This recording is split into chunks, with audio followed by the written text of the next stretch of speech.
Osho talks about some of the reactions that can happen in the body as a result of deep catharsis of the dynamic meditation. If you feel pain, be attentive to it. Don't do anything. Attention is the great sword. It cuts everything. You simply pay attention to the pain. For an example, you are sitting silently in the last part of the meditation, unmoving, and you feel many problems in the body. You feel that the leg is going dead. There is some itching in the hand. You feel that ants are creeping on the body. Many times you have looked and there are no ants.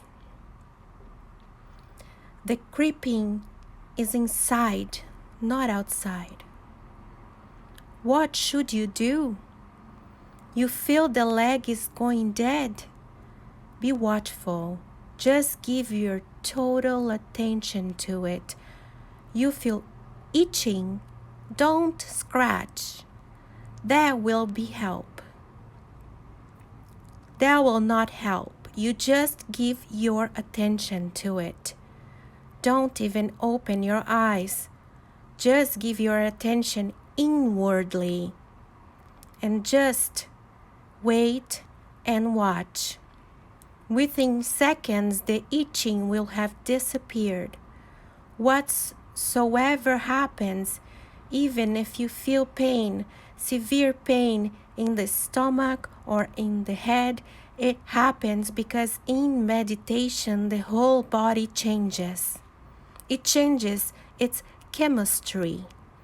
New things start happening and the body is a chaos. Sometimes the stomach will be affected because in the stomach you have suppressed many emotions and they are all stirred.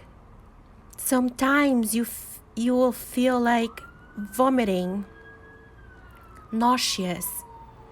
Sometimes you'll feel a severe pain in the head because the meditation is changing the inner structure of your brain.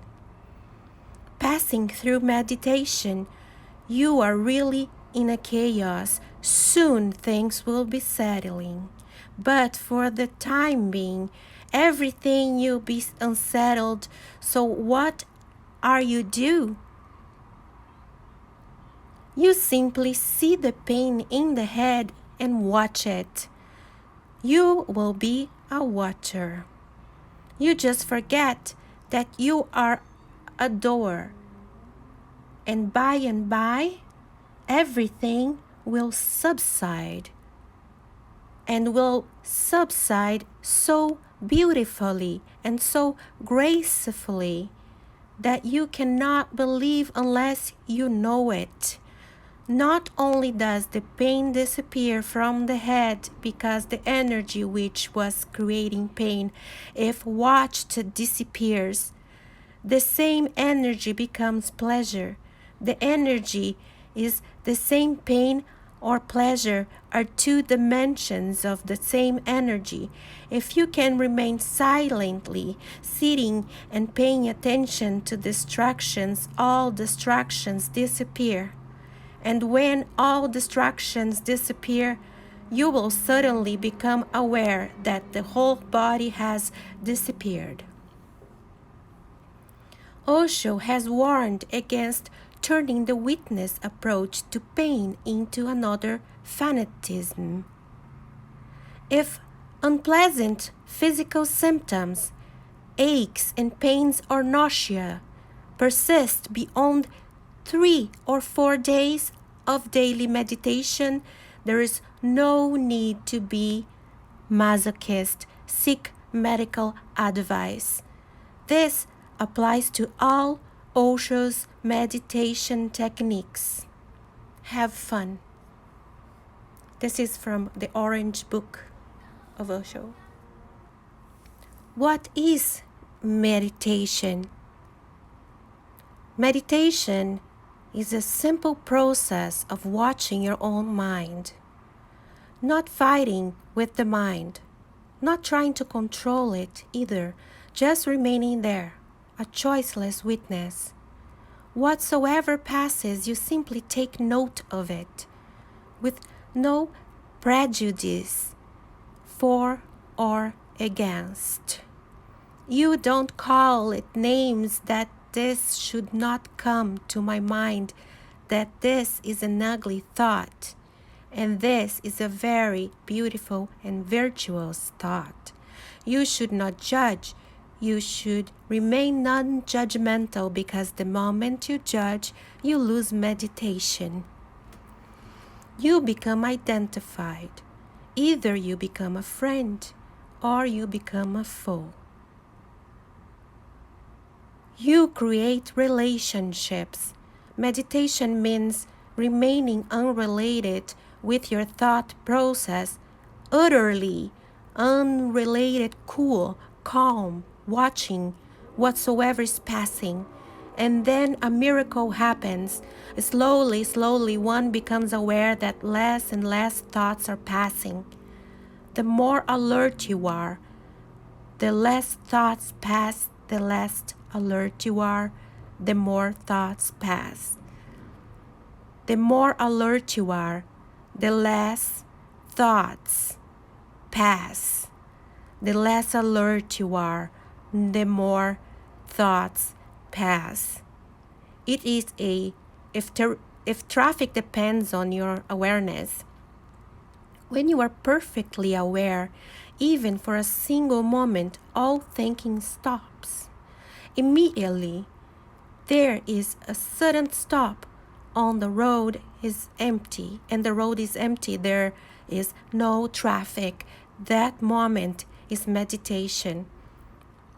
When you are perfectly aware, even for a single moment, all thinking stops. Immediately, there is a sudden stop, and the road is empty. There is no traffic. That moment is meditation. Freedom without awareness is only an empty idea. It contains nothing. One cannot be really free without being aware, because your unconscious go on dominating you. Your unconscious goes on pulling your strings, and you might believe that you are free, but you are not free. You're just a victim of natural forces, blind forces. So there are two types of people. The majority follows the tradition and the society and the state. The orthodox people, that they're conventional and conformists. They follow the crowd. They are not free. And then there are a few rebellious spirits, dropouts, bohemians, artists, painters, musicians, poets. They think they are living in freedom, but they only think. Just by rebellion against the tradition, you don't become free. You are still under the rule of natural instincts. You are possessed by lust, by greed, by ambitions. You are not a master of these things. You are a slave. Hence, I say freedom is only possible through awareness. Unless one transforms one's unconsciousness into consciousness, there's no freedom. And that's where only few people have succeeded. A Jesus, a Lao Tzu, a Zarathustra, a Buddha, just a few people who can be counted on one's fingers. They have really lived in freedom because they lived out of awareness. That has to be the work for every seeker, to create more and more awareness. The freedom comes on its own accord. Freedom is the fragrance of the flower of awareness. Can you explain what effects the different stages of dynamic meditation have on the states of one's body, heart, brain, and mind? They will have many effects. The practice of meditation, the meditation that I teach, will have any number of physiological results. Many physical diseases can disappear. Longevity can increase and many chemical changes can take places in the body. Numerous glands of the body that are at the moment as good as dead can be activated. We have no idea what the psychologists now say. Even the physiologists say about anger. When one is angry, they say a particular kind of poison is released in the body. But up to now, they have not been able to know what it is that happens in the case of love. As in anger, a special kind of poison is released. So in love, a special kind of nectar is released in the body. But because love is a rare phenomenon in our world, a loving man has yet to visit a scientist's lab. That is why the scientist has not been able to detect it. If meditation has its full impact, the body begins to secrete nectar of ambrosia, which symbolizes immortality. Meditation has really deep chemical effects on the body.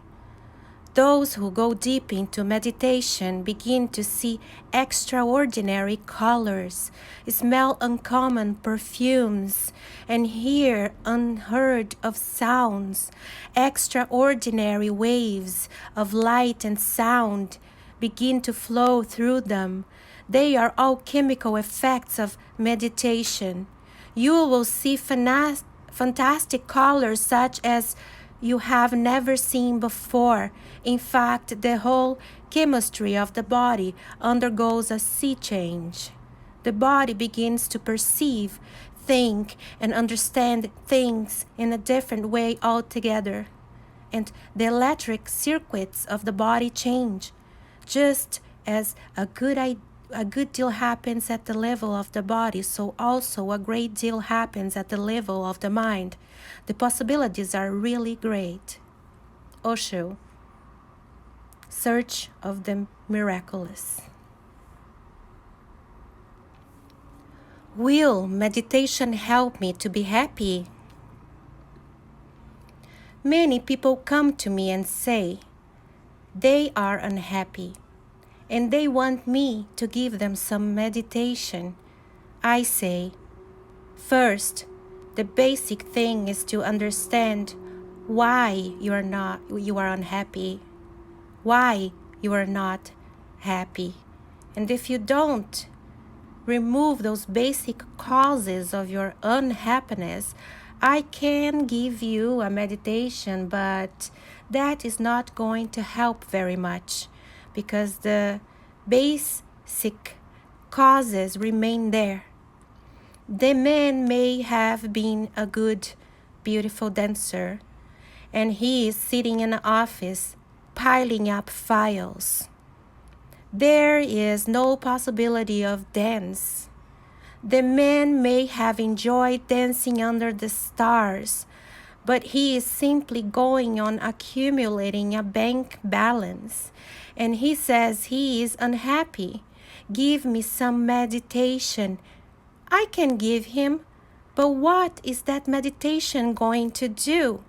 What is it supposed to do? He will remain the same man, accumulating money, competitive in markets. The meditation may help in this way.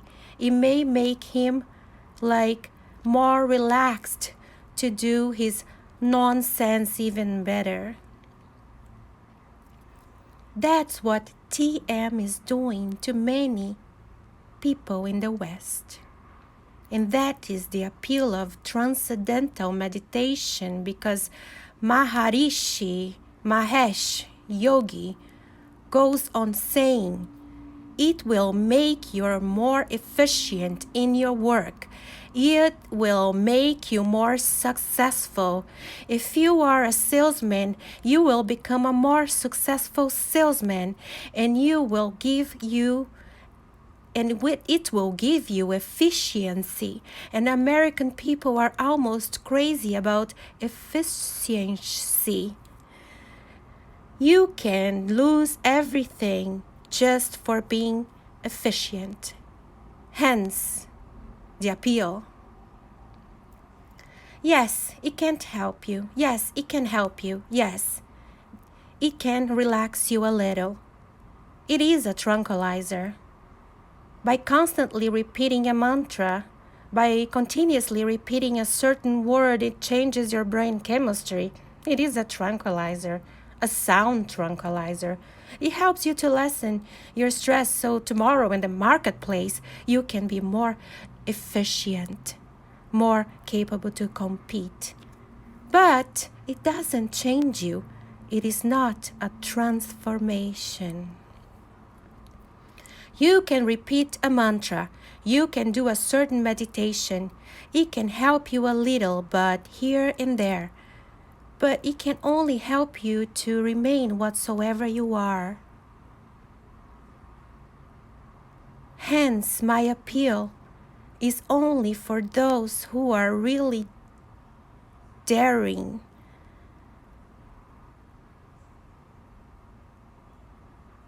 daredevils who are ready to change their very pattern of life. You are ready to stake everything, because in fact you don't have anything to put at the stake, only your unhappiness, your misery. But people cling even to that.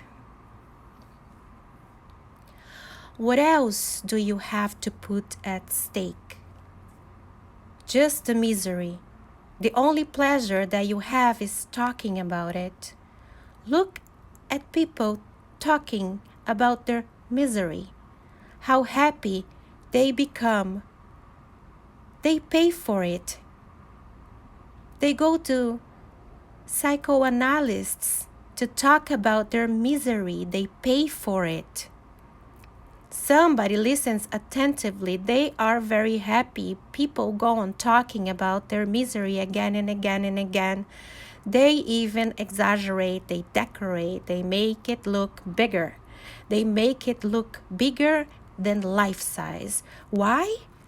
You have nothing to put at stake. But people cling to their known, to the familiar. The misery is all that they have known. That is their life. Nothing to lose, but so afraid to lose anything. With me, happiness comes first. Joy comes first. A celebrating attitude comes first. A life-affirming philosophy comes first. Enjoy. If you cannot enjoy your work, change it. Don't wait. Because all the time that you are waiting for Godot. Godot is a never going to come. One simple waits and wastes one's life.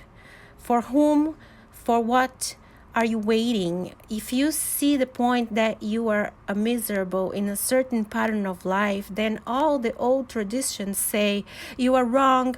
I would like to say the pattern is wrong. Try to understand the difference of emphasis. You are not wrong, just your pattern. The way you have learned to live is wrong. The motivations that you have learned and accept as yours are not yours. They don't fulfill your destiny. They go against your grain. They go against your element. Remember it. Nobody else can decide for you. And their commandments and their orders and their moralities are just to kill you. You have to decide for yourself. You have to take your life in your own hands. Otherwise, life goes on knocking at your door and you are never there. You are always somewhere else. If you were going to be a dancer, life comes from that door because life thinks you must be a dancer by now. It knocks there, but you are not there. You are a banker. And how is life expected to know that you would become a banker? The divine comes to you the way you want it you to be.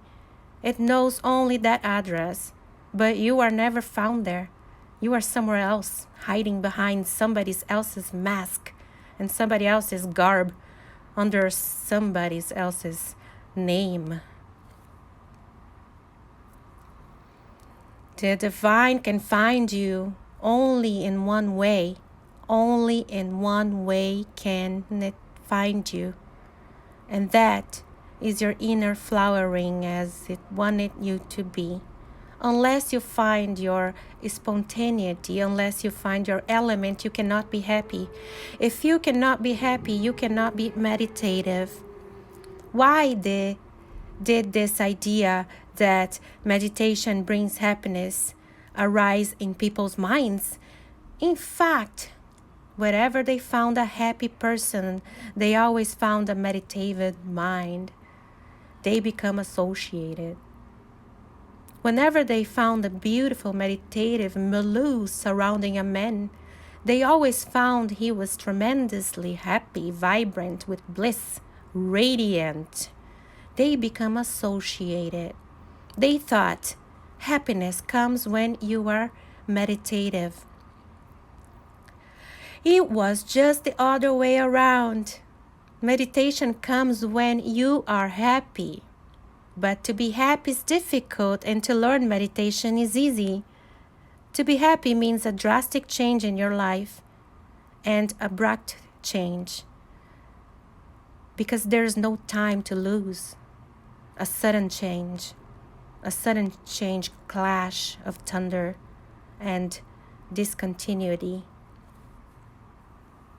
That's why I mean by sannyas, discontinuity with the past, a sudden clash of thunder, and you die to the old and you start afresh from A, B, C. You are born again. You again start your life as you would have done if there had been no enforced pattern by your parents, by your society, by your state, by as you have done, must have done, if there's had been nobody to distract you, but you were distracted. You have to drop all those patterns that have been forced on you, and you have to find your own inner flame. This is Osho, a sudden clash of thunder. After doing dynamic meditation, will I be able to meditate more deeply as time goes on? As time goes on, you will begin to have more depth. You will be able to go deeper and deeper, just like a person who is digging a well. He goes on digging with the same implements, with the same speed. With the same speed and the same method.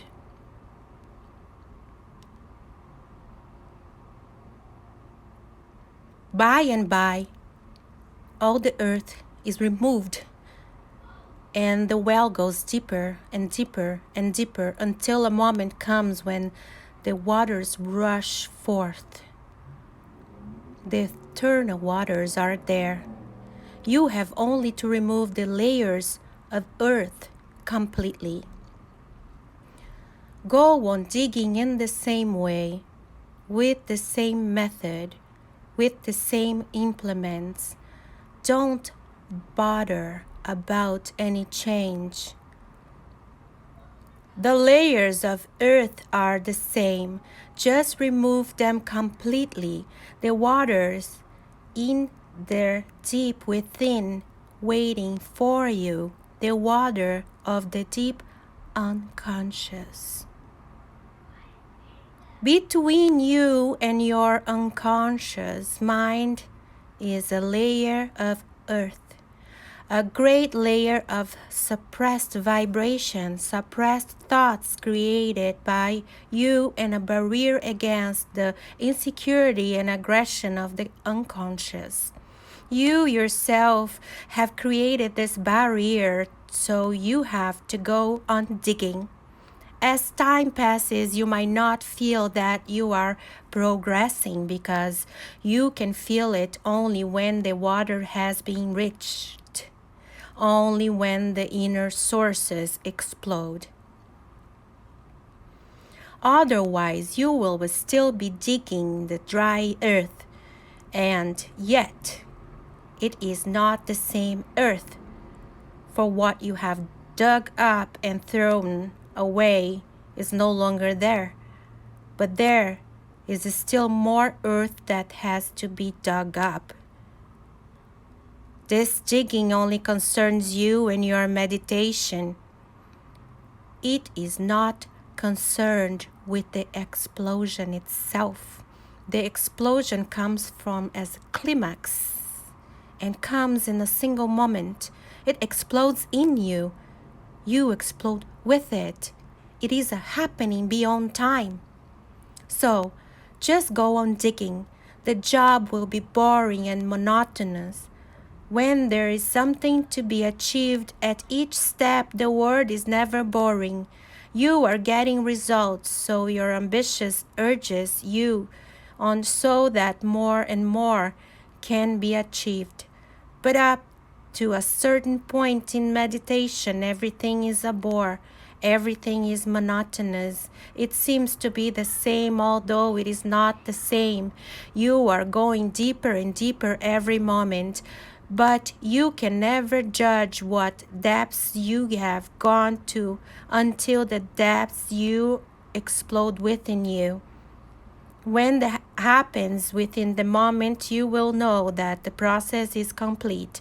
Until then, you are just groping in the dark, hoping against hope, while nothing seems to be coming out of it.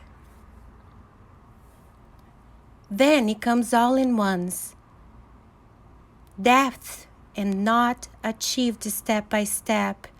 Depth is not achieved step by step as far as meditation itself is concerned. Either it is there or it is not. So you will have to be patient with it. And naturally, with every individual seeker, the time it takes will be different. No one knows how much earth you have accumulated between you and your depths. You may be that the layer is very thin and the only one attempt will break it open. It may be that the layer is dense and you have spent lives and lives building up. So it will depend with each individual.